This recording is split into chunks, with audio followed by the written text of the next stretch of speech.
Stella Diaz has something to say by Angela Dominguez. Chapter 1. The smell of albondigas fills the house when my brother Nick and I come home. Time for a weekly appointment, says Nick, walking in the direction of the kitchen. I nod. My mouth starts to water as I follow him toward the sound of sizzling food. Around the corner, I see Mom performing her magic over a large pot on the stove. Her eyes are closed as she carefully tastes some tomato sauce with a wooden spoon. She's still wearing her work clothes, except she has on an apron and slippers instead of high heels. Mom works every day in an office, which means she can't make dinner weeknights, except for Fridays, better known as our weekly appointment. It's also the night we play board games past our regular bedtime. "Mis babies," Mama explains when she sees us. She spreads her arms wide to give us big hugs and kisses. "Can I help, Mom?" I ask, wiping lipstick off my cheek. "Of course, Stella. Do you want to boil the spaghetti while I go change mi ropa?" She tugs at her clothes and takes off her apron. I say, "Sí," but inside I giggle. While Mom speaks both English and Spanish perfectly, strangers say she has an accent. To me, it's just the way she speaks. Although every once in a while, I can hear that she says a word a little funny, like spaghetti. When Mom returns to the kitchen, she's wearing an oversized shirt and jeans instead of her business suit. She leans over the pot of simmering albondigas, wiggles her nose, and takes a deep sniff. Mom says that you can always tell when the food is ready. She looks at me as she gives me the thumbs up. "Stella, grab the platos, por favor," says Mom. I put the plates on the table while Nick helps Mom carry the food. She scoops some spaghetti and albondigas onto my plate. While she passes it to me, she makes sure to pull off the bay leaf. Mom says the bay leaf gives the albondigas their extra sabor, but we shouldn't eat it. Nick serves himself. Mom still likes to treat me like the baby, even though I'm in the 3rd grade. As soon as we start eating together, Mom asks, "So, how was your week at school, niños?" Nick starts talking right away as he twirls his spaghetti on his fork. "Pretty good. I think I'm going to join the basketball team this year. Jason and Adam are joining too." Nick is in the 8th grade, and the middle school kids get to play sports. Mom smiles.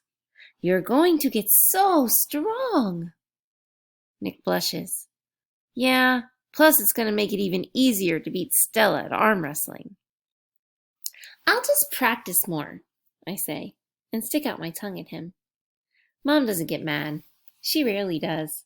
She only gets mad when there's hair pulling or name calling, which doesn't happen too often. She also won't take sides, as much as I want her to sometimes. Instead, she just laughs it off. "What about you, Stella? How was your week?" "Amazing! Today, Mr. Bell said we are going to start sustained reading in class. That means we just get to read quietly. I think I'm going to read about fishes because of Pancho," I say. Mom says, "That sounds fun. I bet Pancho is going to appreciate it." Pancho is my betta fish. That is a type of fish that likes to be alone. They can be as colorful as the rainbow, but Pancho is mostly blue, which is my favorite color. I like that Pancho likes to be alone and is okay being quiet. Mom winks at me. "Anything else?" "Oh, Miss Bell also said we're going to have a new student next week.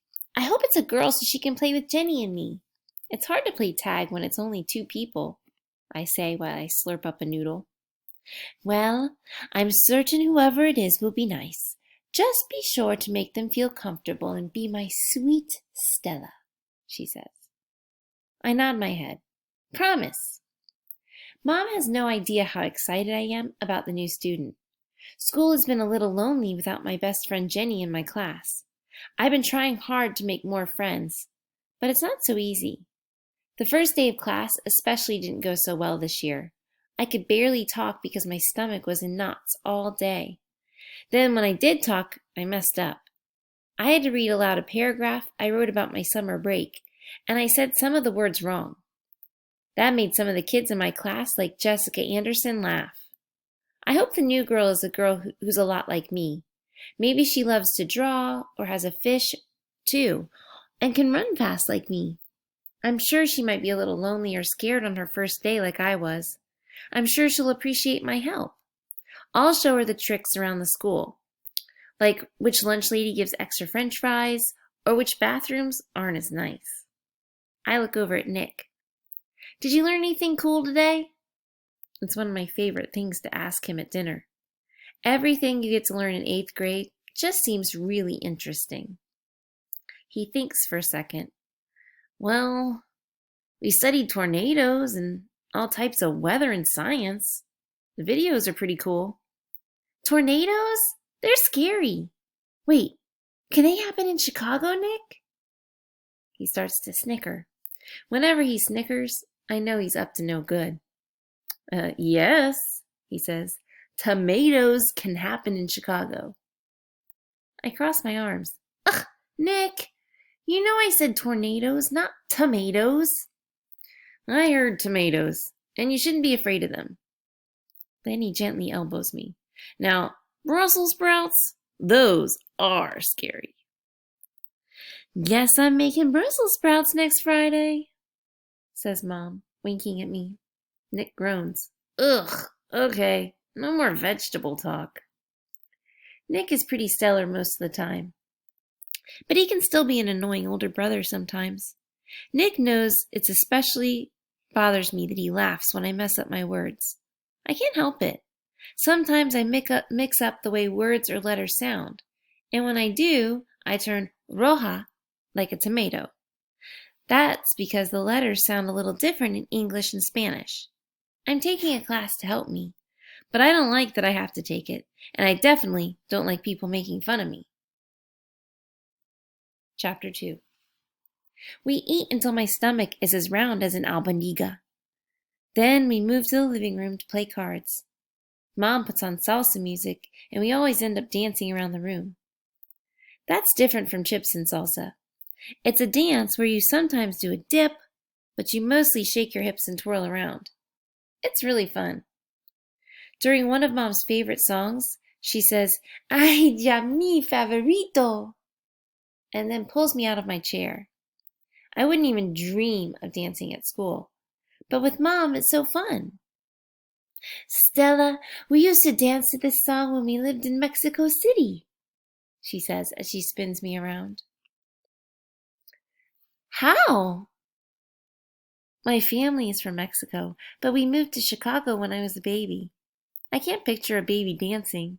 I don't even know any babies who dance. They can barely walk.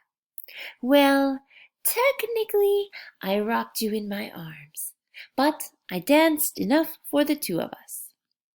Mom picks me up for a second like I'm a baby, and it makes me laugh. Then she tries to pick up Nick, but he groans. Mom! As he brushes his hair back, I notice the smallest smirk on his right cheek. Lately, Nick is acting like he is too old to play with us, but I know he secretly still likes being silly. The smirk always gives it away. After many rounds of cards and salsa dancing, I head up to my room. Before bed, I feed my betta fish. Next week, I'm going to learn everything about you and your relatives, Pancho, I say. Then I crawl into bed and stare at him swimming. I love Pancho, but I'm really glad I'm not a betta fish. I couldn't be in a tank all by myself, without my family. I giggle. Nick would look funny as a talking fish. As I close my eyes, I start picturing the new student and my future friend. I hope she speaks Spanish, I say, as I drift off to sleep. Chapter 3.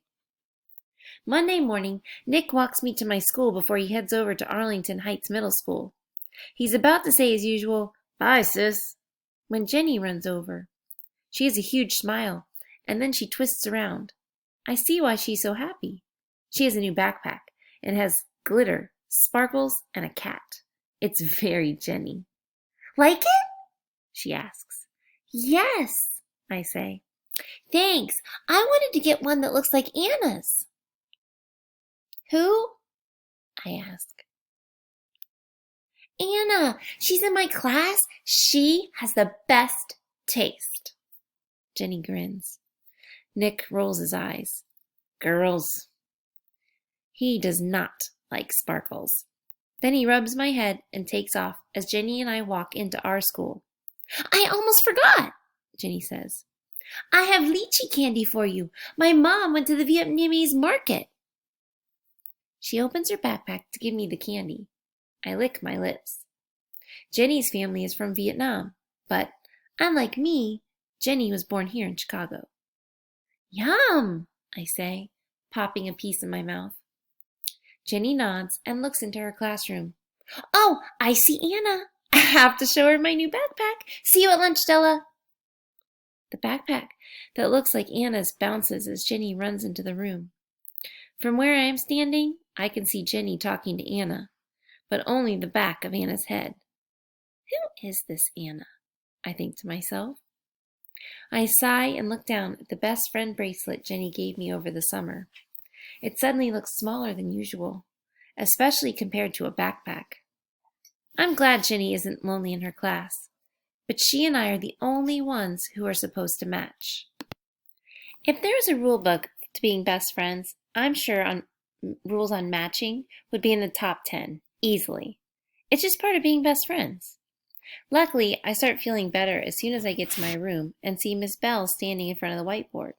She's wearing polka dots again. They're my favorite, she told us on the first day of class, which made me happy. Polka dots are my favorite too. I sit down in my assigned seat as Miss Bell carefully starts to write our agenda for the day on the board.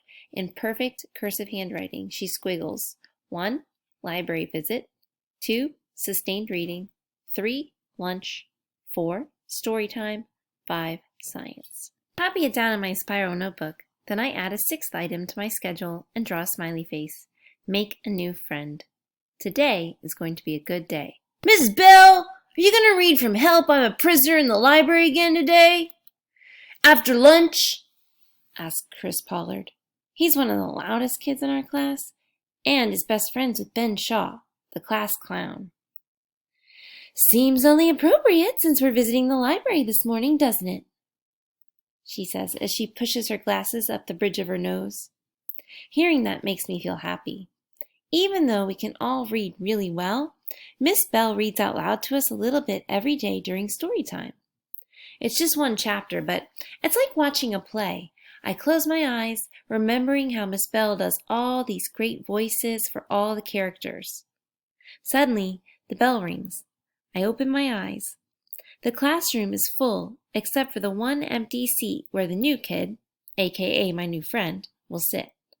I bet she will have the best taste, even better than Anna's.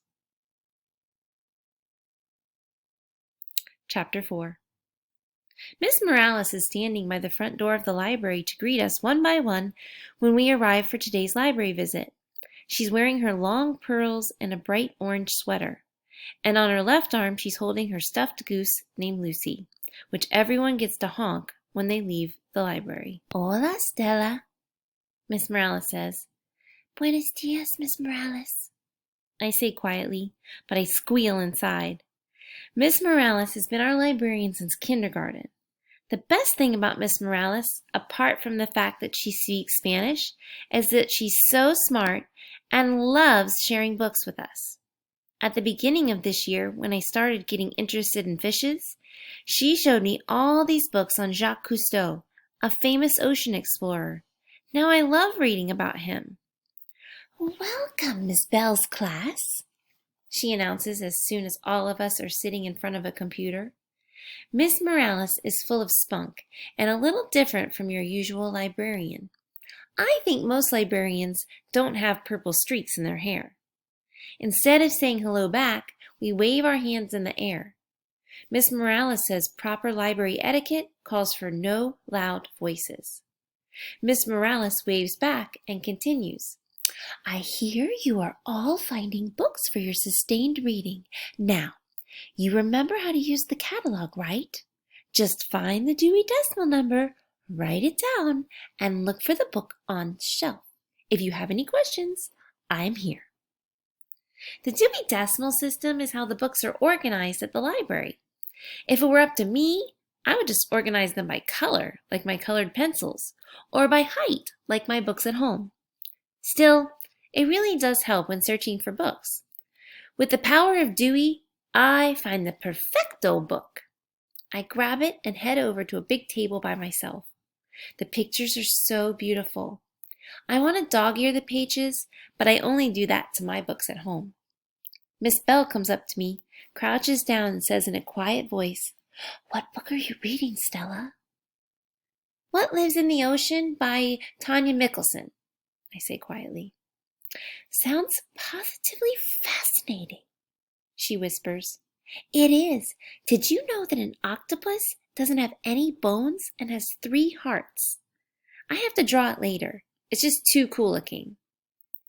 I heard an octopus named Paul became famous for predicting many of the winners of the World Cup.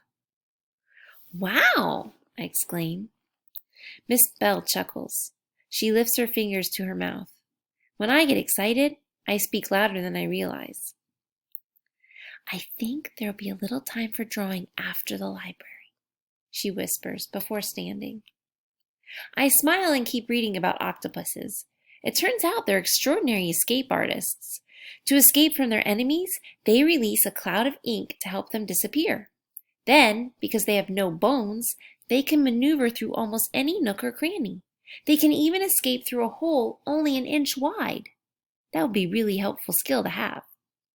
When it's time to go back to class, everyone says goodbye to Miss Morales and Lucy. "Adios, Miss Morales and Lucy," I say as I give the stuffed goose a squeeze. I have to admit, even though I'm in 3rd grade and too old for this, it's still sort of fun. Lucy honks, and Miss Morales and I both smile. "Hasta luego, Stella."